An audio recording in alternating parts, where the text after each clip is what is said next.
celebrated if you're Trini. And this is the live drive on a Saturday, but it's a real spiel, baby. How you guys doing? Shallow Institute Stand Up, Dr. David Israel, my mentor in Hebrew, the teacher of Hebrew, the original Hebrew language that he has allowed me and his students to reclaim, to reclimatize our minds to the understanding of what was taken away and what was lost.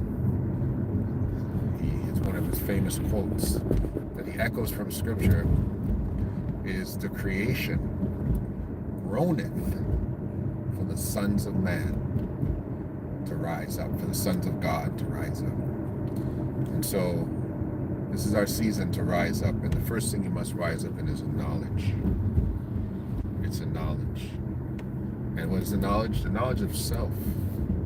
I've heard it so many times when people have talked about knowledge of self, and we say it like a cliche. They've been saying it since the early or the late 80s, since the rise of the conscious brothers of hip-hop. But let me tell you something. The older I get is the more I realize how many lies were told to me.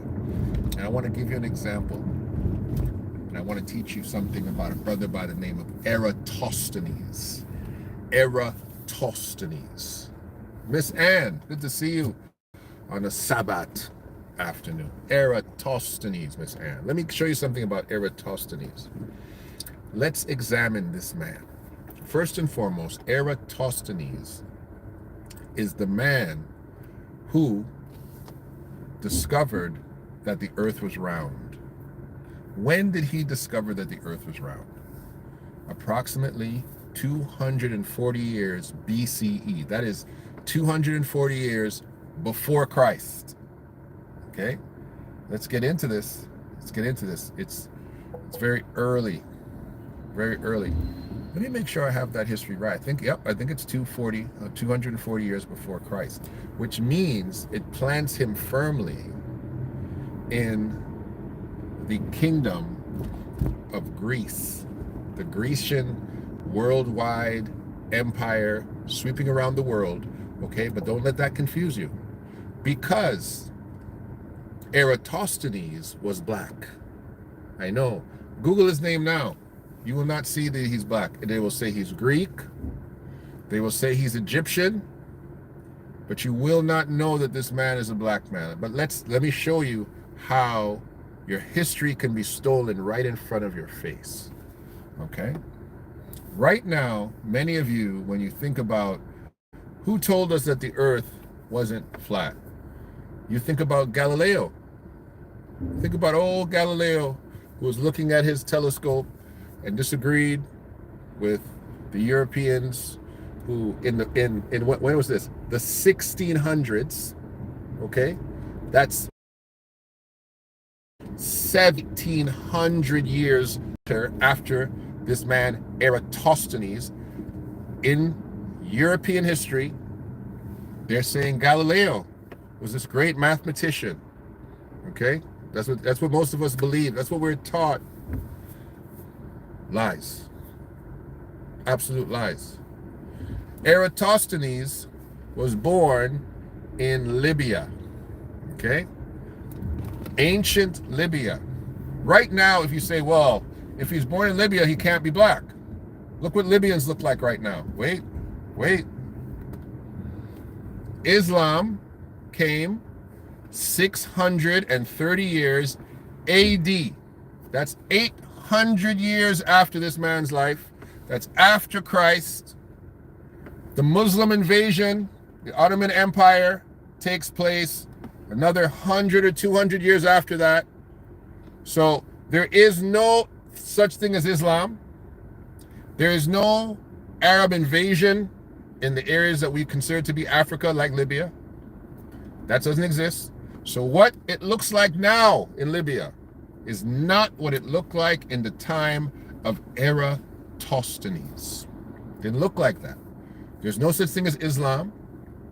Arab people, of course, existed, but there's no Arab invasion. Libya was Libya. Now, who did colonize Libya were the Greeks. Now, how do the Greeks colonize? Let's be very clear. How do the Greeks colonize? Do Greeks send their people and cause their people to intermingle? No. That's not how Greeks colonize. Greeks try to teach Greek. That's it. They just try to teach everybody Greek. Do they occupy? Not really. They don't hang around with soldiers. The Romans did that. So Eratosthenes was living in a place called Cyrene, or was born rather, in a place called Cyrene. Do you remember a gentleman by the name of Simon the Cyrene? Even when white folks make movies, Simon the Cyrene is black. One of the most famous black actors of history, Sidney Poitier, played Simon the Cyrene. In one of these movies where Jesus, he picked up the cross and carried it, they took old Sidney Poitier and they caused him to be Simon the Cyrene. Even the whitest of white racist movie makers know that a Libyan is a black man. And an ancient Libyan is absolutely a black man. A Cyrene. The city of Cyrene was, though, let's be truthful, founded, developed, more developed, I wouldn't say founded, but developed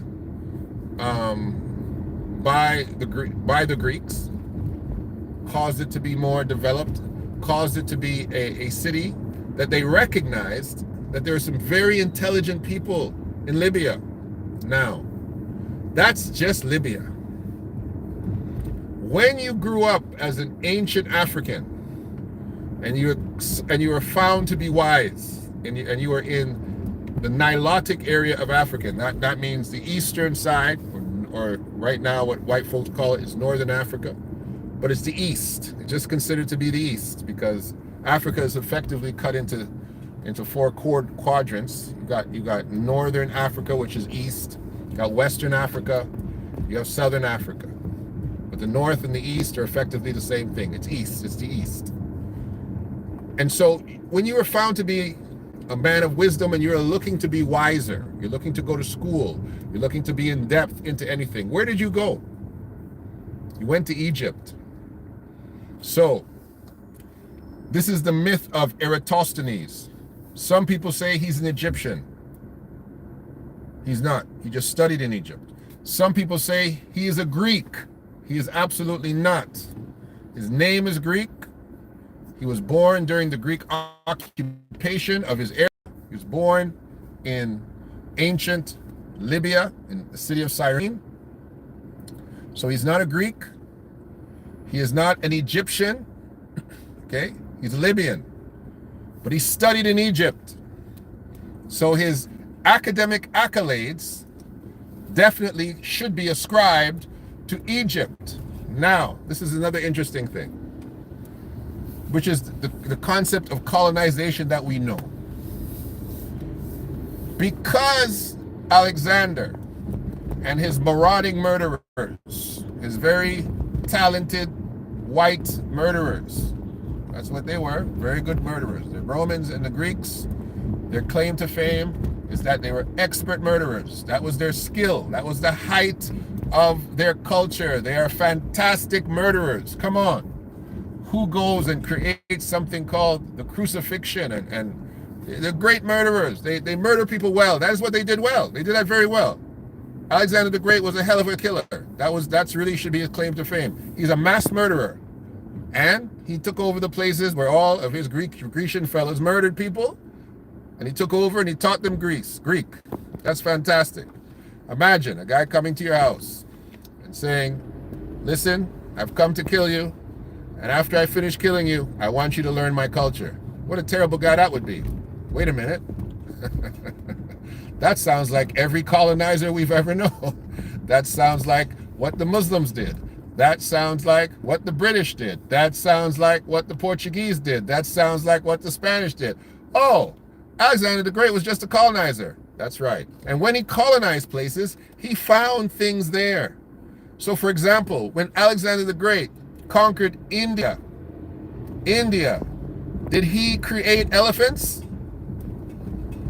Did he create curry? Huh? Did he make saris? Did he find Indian gold? No. He found a culture that was intact, and he attached himself to it, and he said, hey, learn some Greek. Thank you, Alexander. We'll learn some Greek. And we'll make some roti, and we'll learn Greek. Thank you. This is what the misnomer is of the colonizer. The colonizer finds a culture intact, then claims it for themselves, and says, we invented this. That is what colonization is. Egypt was Egypt long before there was a place or people referred to as Greek. It was a we know this? Long before there was a Greeks, there was Egypt. Long before. Abraham shows up in the 16th dynasty of Egypt. That's the beginning of our Bible. Abraham shows up in the beginning of our Bible. And Egypt has already been a dynasty for there's 16 generations of Egyptian dynasties when Abraham shows up. Abraham was a man wandering in the bush. Abraham didn't have a pot to piss in.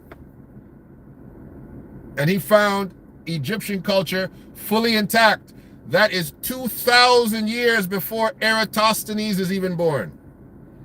So let's understand how ancient the culture of Egypt is, and developed culture, a culture of developed science, developed agricultural systems, developed charts of astrology, and in the case of our friend Eratosthenes, he now went to study in Egypt and came up with the measurements of how to measure the circumference of the earth. And listen, the man was off 1 yard. He used the reflection of the sun with shadows, and from that, don't ask me, the brother was way smarter than me, but that's what the method apparently was. He was using the shadows and the reflectiveness of the shadows and measured that to understand the circumference of the earth. He understood the earth was round. Okay? 1700 years to 1800 years before the European even considered it. Okay? When there was no place called Europe, Africa already knew the earth was round. And they already knew the circumference of the globe. Off by 1 yard. This much. 25,000 miles is the circumference of the earth. 25,000 miles is the circumference. That's what I'm told. I could be wrong. That's what I heard. Google it. They might know better than I do. But Eratosthenes was off by only 1 yard. Now, when you put all that information together, you realize that culture can be stolen in the blink of an eye. In the blink of an eye. You put my name in a book, and you say this man's name was Wendell Brayton. You do an etymology search of Wendell. You realize it's a German name. Wendell. Oh, he was probably a German. You do an etymology search of my last name. You'll say, oh, that's a British name. He was probably German and British, of German and British descent. And someone will now go and make a picture of a man of German and British descent and present that to you and say, this is Wendell Brayton. And you'll look at that picture and say, oh, okay, that sounds about right. That looks about perfect. He looks pretty dashing. Heard he was a tall man. And that's effectively how quickly your culture can be stolen. Ancient Greeks, they created busts. Everything was a white bust, right? They created these clay busts and caused everything to be busts. So automatically, you're going to look at this white bust and say the person must have been white. Must have been a white person. They didn't paint them in. They just created a bust. This is how I talk about how your culture can be stolen from you. Who are we talking to here? What's going on, Daniel? Sports highlights. I'm trying to teach, Miss Anna, trying to teach. So now what we have is a an African culture that has been, yes, colonized by Greeks, but Greeks, again, they're not effective, they're not assimilators. They're not trying to necessarily assimilate into the culture. They're not doing that. Neither are the Romans. The Romans said it was great to be Roman, and you want to be a citizen of Rome, no problem. You can stay where you are and be a citizen of Rome. You don't have to come here. That's the difference between how those empires worked. You're under the auspices of our empire, but you could stay there. You learn Greek to consult with the individual who colonized you, right? The culture became pervasive. People sometimes took on Greek names, but they were not Greeks. And again, Eratosthenes is one of the best examples. He's a Libyan, educated in Egypt under a Grecian empire. People say, when you look him up, people will say, oh, this guy was a Greek mathematician. No, he was not. Then they'll say, people say he was Egyptian. And it's so very easy. They can see when he was born. He was born in Libya. And the great thing about Google, the great thing about information now is that information is right at our fingertips. It's very difficult if you do a cursory search to not find information, scholarly information, and cause you now to start looking and start checking things out. We are the culture that doesn't check anything out. We accept what has been handed to us, what has been served to us, and we don't check things out. This is something that has to be checked out. Last name spelling. He doesn't have a last name, darling. He's Eratosthenes, and it's unless you're spelling my last name, but Eratosthenes. He's known as Eratosthenes, right? And a lot of times remember, people didn't use surnames until we get to the later Roman period, right? What was Abraham's surname? Right? What was Jacob's surname? What were their surnames? What was David's surname? They were not attached to a surname. They were attached to their father, right? And same thing in first century. Up into the first century, you have individuals named Simon Bar Jonah. Bar is the Aramaic word for son of. So Simon, the son of Jonah. No surnames. No surnames were used. That is something, again, the colonizer had two names. The Westerner, that was a Western thing in respect to two names. Carrying a family name and a first name, and then also now having a Christian name. They would add the Christian name to it. These are things that came across with Western culture, but you were identified with who your father was. You're given a name and identified who your father was. So Eratosthenes, the mathematician, or you're identified by where you came from, right? So you could have been Eratosthenes of Cyrene, right? They could differentiate you from where you came from. So those were the ways that they would usually try to categorize individuals until people started to use the same names and you had to figure out who's who, right? So this is something that I came up and I was like, this is one of these things that if you don't teach this thing, your entire culture could be lost. Because when you get to the Middle Ages, you have to understand the Greeks were educated by the Egyptians. They're educated by the Egyptians, but they colonized Egypt. They passed on their colonization to the Romans, and the Romans again were educated by the Egyptians. So Eastern knowledge bases came out of Egypt. Even after the Byzantine Empire, you went to Egypt to get information, to be learned. But what was Egypt called? What was it called? What did they change the name of Egypt to? Alexandria. So now you think Egypt is a Greek city. Oh, it's Alexandria. He's not African. He's from Alexandria. Alexandria is Egypt. They just changed the name of the place and called it Alexandria. These are why people are fighting over things like Cleopatra too. This is another thing. So now when the Greeks come and they start colonizing areas, and you now are looking for opportunity, or you are risen in rank as a soldier, or you are somehow given some level of dignity as a person, and you are given land in a particular location, or you're given a posting, you will move, right? So Cleopatra is another great example. You say, oh, Cleopatra, she was Greek. She was Greek. Her father was a Macedonian. Her father lived in Macedonia. Her father wasn't a Macedonian. Just like I am a Canadian. If somebody says he's a Canadian, that's what some of you Americans say. Oh, you're a Canadian. Why do you care about black issues in America? Same stupidity that comes from individuals who don't understand their history or their culture. You're a Canadian. You're assigning me the colonizer's identity, disenfranchising me from what you can see. I am clearly a man of African descent.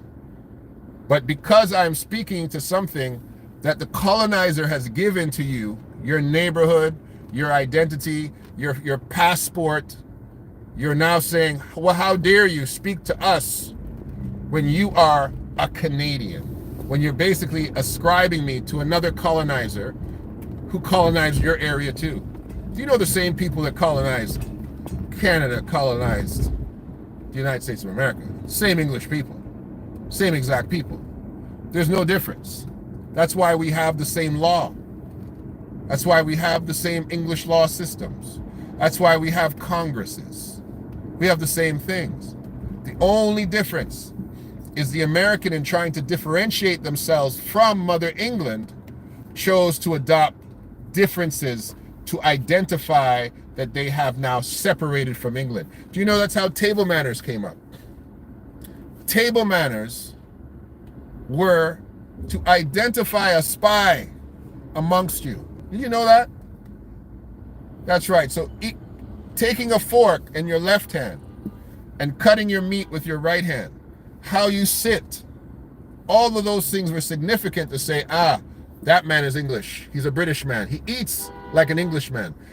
Americans developed different ways to function at the dinner table so that they could recognize if an Englishman had infiltrated them.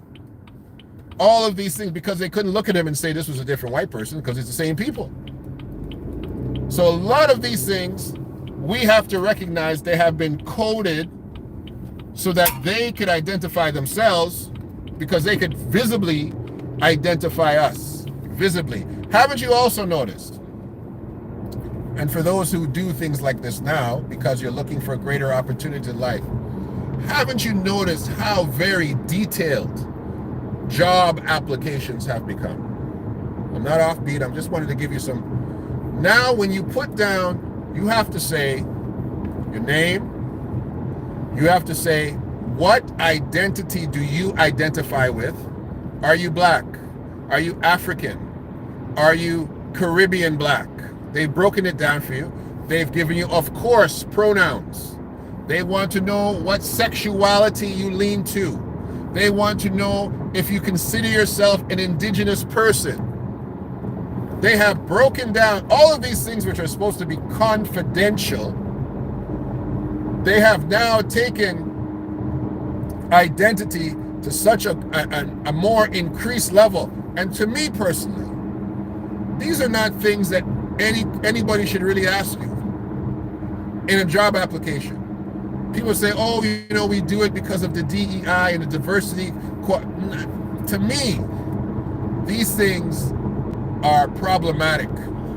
They're very problematic, because when you look at an application, there's not a DEI application portal. Can all the DEI people, can all the people who identify themselves as diverse, equity, marginalized groups, can you please apply to this particular number? Why don't they just do that? They know they can't do that, but they ask all of these questions. I call them disqualifying questions. And so we should start asking disqualifying questions when it comes to history. Pythagoras theorem. Some people think Pythagoras is the person who discovered how the circumference of the earth. That's bad. That's just bad scholarship. But he was a very smart man too. But Pythagoras also is an African. He's also a black African. We have so many individuals that we don't realize handed society great, wealthy, powerful information bits and come from cultures that we identify with. And then, in closing, you have people who say, oh, what difference does it make? Oh, you black people are always so worried about who was black and who wasn't black. It doesn't matter. It doesn't matter anymore. How come it mattered when you thought everyone was white, though? Why did it matter when you were watching movies? When I was growing up, people were watching movies. Oh, did ancient aliens create the pyramids? Back in 5 minutes. What? Ancient aliens created. I grew up thinking, wow, maybe ancient aliens created. Who created the pyramids? Because those Negroes couldn't have done it. They didn't know math. Who would? They know that in the 15 and the 14 and the 1300s, that white people were still effectively eating feces a lot of times because they didn't wash their hands. They didn't understand anything. Like Louis Pasteur told you guys about germs. You didn't even know about germs. You had no idea what germs was. The African was washing their hands again 1,500 years before Pasteur. The Bible was teaching you how to wash meat, how to make sure that you rinsed yourself off. The priests were teaching people how to sterilize meat thousands of years before the European even discovered how to cook meat. But you think that's insulting because we tell you your history. I'm not insulting you. I'm just advising you that a culture that had a depth of information was colonized by murderers who had no information. The murderers wrote their names on the books and declared that that was their information. How ridiculous is that? It's incredible because your world and stories are always edited by the greatest murderers. You know that? The greatest murderers tell the tale because they're the only ones alive to tell it. They're the only ones alive to tell the tale. We are now getting into an era where murderers and cutthroats and child diddlers, those people are now coming out and being exposed. This is the first time we can get into a man who has $400 or $500 million like Puffy, for example, never would have been brought to bear. He would have written his name on everything. And this is the same concept of colonization. And it's interesting how it doesn't work for us. It doesn't work for us. Puffy let's put Puffy in any period of time. He never would have been brought to justice. He would have had too much money. He would have been too big to fail. This is a whole different era we're living in. A whole different time span we're living in. Right? Don't even leave it in the hands of Puffy. You know, we've got Epstein and a whole bunch of other guys too, who are white guys who their money is not enough anymore. Imagine $75 million, you can't get out of jail. Because sometimes people just want to know the truth. And I'm telling you, in the case of Eratosthenes, it's worth you diving into the truth. Dive into figuring out who this man was. One of the greatest mathematicians who ever lived. And if Eratosthenes was considered to be one of the greatest mathematicians, understand where he was studying. He wasn't studying in any area that Greeks indigenously come from. Why is it that no one wants to come from any island of Greece? No great people who are actually intellects come from any. All the Greek philosophers and they always lived in Africa. Why is that? Why do all these intelligent Greeks live in Africa? Think about that. Why do all the intelligent Greeks, the intelligent philosophers, why is it that they all lived in Africa? How come they didn't live in their Grecian areas? How come they didn't come from places that were indigenously, originally Greek? Ask yourself that question. Just like you are holding on to a name that does not represent your ethnicity, that does not represent where you came from, right? 400 years, in 400 years, people don't carry the name that was part of their actual ethnicity. They carry the name of the people that colonized them. They carry their languages, they carry their customs, but that doesn't mean that's who they were. So, I want y'all to have a fantastic afternoon. Hold on, let me take a look at what Miss Ann is saying there. He was a man of many talents. Yes, he was. He was a man of many talents. Eratosthenes. When it closes, go take a look at our friend Eratosthenes. Don't look at the pictures. Don't look at the busts that were created. Look at where he was born. Look at where he studied. Then go look at the ancient people. Don't look at the modern people. Don't look at modern Libyans. The Arabs are there, enslaving Africans. We had that issue a little while ago. Realize that Islam is a very new religion. It's very new. Realize that the Muslim invasion is even newer, right? And look at what these people look like indigenously, what they look like, who they look like. A Yemenite, guy from Yemen. What do people from Yemen look like? Ethiopians. They look like those people. They're black people. So when we go and we find who these people really, what they look like now, because those folks are still in the land. It's not like they're gone, right? Now, when you go and you Google a place that used to be indigenously black people, you'll see an Arab face. Right now, Egyptians say that there's no black people in Egypt. Egypt wasn't black. They'll say, oh, Egypt, oh, it's only Arabs that are here. It's only Arabs, it's an Arab nation. Sorry, that's ridiculous, okay? So go take a look. This is Del K. Bridge, and this is The Real Spiel. Finding out the truth. Eratosthenes, the black mathematician. We'll talk soon.